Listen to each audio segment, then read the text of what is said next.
दोस्तों ये तो हम सभी जानते हैं कि द्वितीय विश्व युद्ध 1939 में शुरू होकर 7 साल बाद 1945 में खत्म हुआ। लेकिन भारत, जिसका इस युद्ध से कोई लेना देना नहीं था, उसने इस युद्ध की वजह से बहुत ज्यादा नुकसान झेला। इस युद्ध में 30 लाख से ज्यादा भारतीय मारे गए और इसके अलावा रिसोर्सेज का जो नुकसान हुआ वो अलग। पर भारत के हुए इस नुकसान का जिम्मेदार कौन था? क्या इसका जिम्मेदार वो एडोल्फ हिटलर था जिसकी वजह से द्वितीय विश्व युद्ध शुरू हुआ, या इसका जिम्मेदार विंस्टन चर्चिल था जिसके फैसलों की वजह से बंगाल के लोग सालों तक भुखमरी से जूझते रहे, या इसके जिम्मेदार मोहनदास करमचंद गांधी थे जिन्होंने 25 लाख भारतीय सैनिकों को अंग्रेजों की तरफ से युद्ध लड़ने के लिए भेज दिया, या इसके जिम्मेदार नेताजी सुभाष चंद्र बोस थे जिन्होंने जापान के साथ मिलकर अपने ही देश पर हमला कर दिया।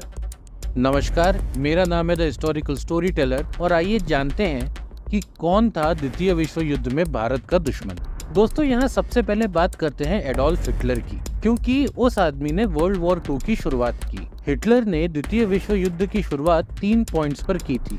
उसका पहला पॉइंट था कि वह जर्मनी के लोगों को फिर से एकजुट करना चाहता था और उनको आत्मनिर्भर और सुरक्षित बनाने के लिए एक जगह तैयार करना चाहता था। इसके लिए उसका मानना था कि जर्मनी को अपने पूर्व में उन जगहों पर कब्जा कर लेना चाहिए जिन पर उसके हिसाब से निचली समाज के लोग रहते थे। हिटलर का दूसरा पॉइंट था कि वो ट्रीटी ऑफ वर्साइल्स का बदला लेना चाहता था, जिसकी वजह से प्रथम विश्व युद्ध खत्म हुआ था। इस ट्रीटी में जर्मनी के ऊपर इतने कड़े प्रतिबंध लगाए गए थे कि किसी भी देश के लिए उन प्रतिबंधों के साथ आगे बढ़ पाना लगभग नामुमकिन था। और इस युद्ध के पीछे हिटलर का तीसरा पॉइंट ये था कि वो अपनी जातीय शुद्धता चाहता था। हिटलर का मानना था कि वो आर्य जाति का हिस्सा है और आर्य जाति पूरी दुनिया में सभी जातियों के शीर्ष पर आती थी। जैसे ही हिटलर ने इन 3 पॉइंट्स के साथ 1 सितंबर 1939 को पोलैंड पर हमला करके द्वितीय विश्व युद्ध की शुरुआत की, वैसे ही 3 सितंबर 1939 को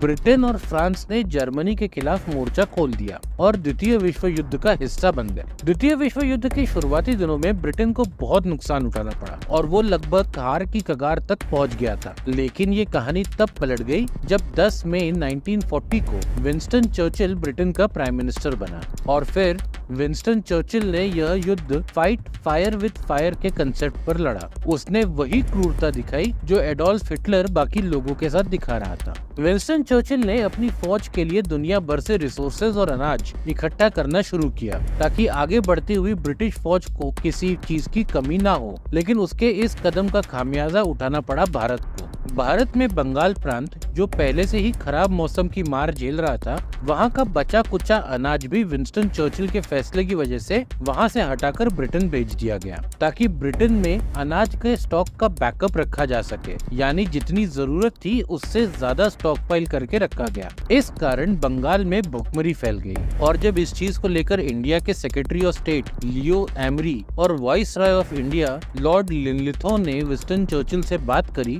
तब विंस्टन चर्चिल ने कहा कि वो भारतीयों से नफरत करता है, वो भारतीय और उनके धर्म को जंगली समझता है। उसका यह भी कहना था कि भारतीय खरगोश की तरह बच्चे पैदा करे जा रहे हैं और इन सब के चलते अगर वो भारत को थोड़ी बहुत राहत दे भी देगा तो उससे कोई फर्क नहीं पड़ने वाला। 2 साल चली इस भुखमरी में लगभग 3 मिलियन मतलब 30 लाख लोग मारे गए और उनसे कहीं ज्यादा इतनी गरीबी में चले गए कि वहां से उभर पाना उनके लिए लगभग नामुमकिन हो गया। इन सब पे लियो एमरी ने लिखा है कि भारत के विषय पर विंस्टन चर्चिल का दिमाग ठिकाने पर नहीं था और वो विंस्टन चर्चिल और हिटलर में कोई फर्क नहीं देखते। और जब उन्होंने विंस्टन चर्चिल को भारत की भुखमरी पर फिर से पत्र लिखा तो विंस्टन चर्चिल ने उत्तर दिया कि अगर भारत में भुखमरी फैली हुई है तो मोहनदास करमचंद गांधी अभी तक जिंदा क्यों है। लेकिन बात यह है कि इतना सब होने के बावजूद भी गांधी जी ने द्वितीय विश्व युद्ध में अंग्रेजों का साथ क्यों दिया? गांधी जी का मानना था कि अगर भारतीय द्वितीय विश्व युद्ध में अंग्रेजों का साथ देंगे तो अंग्रेज इस एहसान के बदले भारत को पॉलिटिकल आजादी दे देंगे।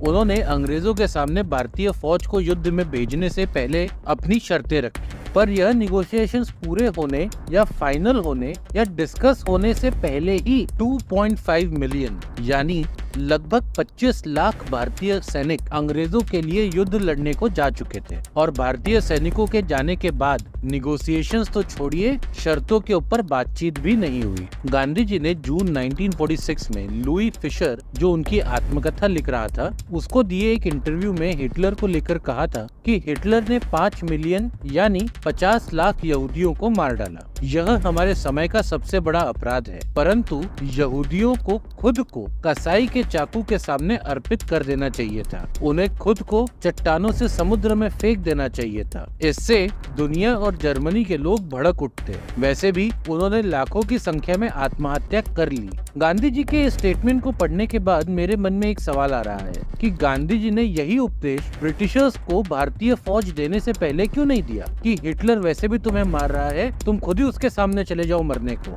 जंग लड़ने का क्या फायदा। एक और भी थे जिनके मन में ये विचार आया था और वे थे नेताजी सुभाष चंद्र बोस। नेताजी सुभाष चंद्र बोस गांधी जी के दिखाए सो कॉल्ड नॉन वायलेंस के मार्ग को छोड़कर 1939 में उनसे अलग हो गए, जिसके तुरंत बाद ही अंग्रेजों ने नेताजी को गिरफ्तार कर लिया। 1940 में अंग्रेजों की कैद से रिहा होकर नेताजी सुभाष चंद्र बोस इंडिया से बाहर निकल गए। इसके बाद वो एक फौज खड़ी करने के तरीके और भारत में ब्रिटिश राज पर हमला करने की तैयारी में जुट गए। नेताजी का मानना था कि दुश्मन का दुश्मन दोस्त होता है, जिसके चलते 1942 में वो एडोल्फ हिटलर से मिले और उससे भारत में क्रांति करने के लिए मदद मांगी। हिटलर ने भारतीयों की ताकत को तो स्वीकार कर लिया था, लेकिन उसका मानना था कि अंग्रेज भारत पर जिस तरीके से राज कर रहे हैं वो बिल्कुल सही है और भारतीयों को जूते की नोक के नीचे ही रखना चाहिए। ये जानने के बाद नेताजी सुभाष चंद्र बोस जर्मनी से निकल गए और वहाँ से जापान पहुँचे।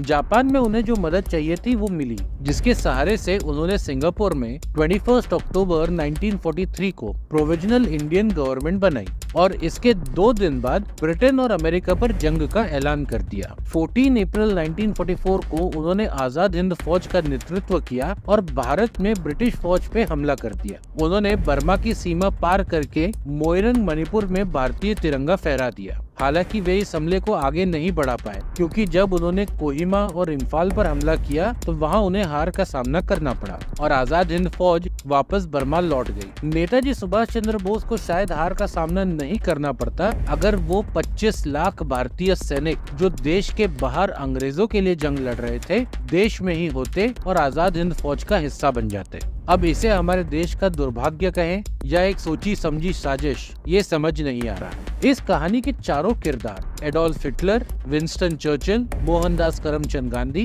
और नेताजी सुभाष चंद्र बोस अपने अपने तरीके से द्वितीय विश्व युद्ध का हिस्सा रहे। इन चारों में से किसी ने भारत के खिलाफ काम किया, किसी ने भारत के हित में काम करने का दिखावा किया और किसी ने एक्चुअली में भारत के हित के लिए काम किया। और अब कौन था द्वितीय विश्व युद्ध में भारत का दुश्मन, ये फैसला हम आप पर छोड़ते हैं। आपने इसके ऊपर क्या फैसला किया, यह हमें कमेंट सेक्शन में जरूर बताइएगा। इस वीडियो के अंत तक हमारे साथ बने रहने के लिए हम आपके आभारी हैं। यदि आपको ये वीडियो पसंद आया हो तो इसे लाइक और चैनल को सब्सक्राइब करें। धन्यवाद।